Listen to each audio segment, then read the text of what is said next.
மக்களே எல்லாருக்கும் வணக்கம். இன்றைக்கி எங்கள் வீட்டில் வெஜிடபிள் ரைஸ் தான் செஞ்சுருக்கேன். வீட்டில் வந்து சொரக்காய் இருந்துச்சு, கொஞ்சம் கேரட் இருந்தது, கொஞ்சம் குடமிளகா இருந்தது, கொஞ்சம் பீன்ஸ் இருந்தது. இதெல்லாம் போட்டு ரைஸ் பண்ணிட்டேன். எங்கள் வீட்டில் மசாலா காலி ஆச்சு. ஸோ எல்லா மசாலையும் இஞ்சி பூண்டு அரைக்கிறோம் இல்லையா, அது கூடயே சேர்த்து அரைச்சிட்டேன். அப்புறம் இது பிரியாணிக்கு நம்ம கிரேவி பண்ணுவோம் இல்லையா, கத்திரிக்காய் போட்டு அது பண்ணியிருக்கேன். இது கூட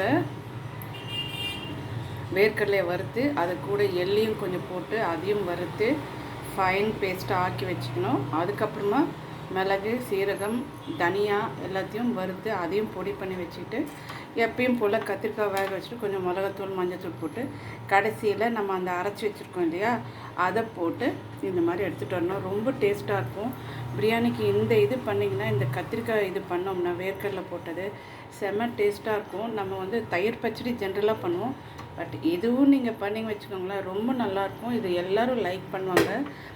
நீங்களும் லைக் பண்ணுங்கள், சப்ஸ்கிரைபும் பண்ணுங்கள். தேங்க்யூ, பாய். இனிமேல் அவந்திகா கலெக்ஷன்ஸ் எல்லாமே லாங் வீடியோஸில் தான் வரும். தேங்க்யூ, பாய்.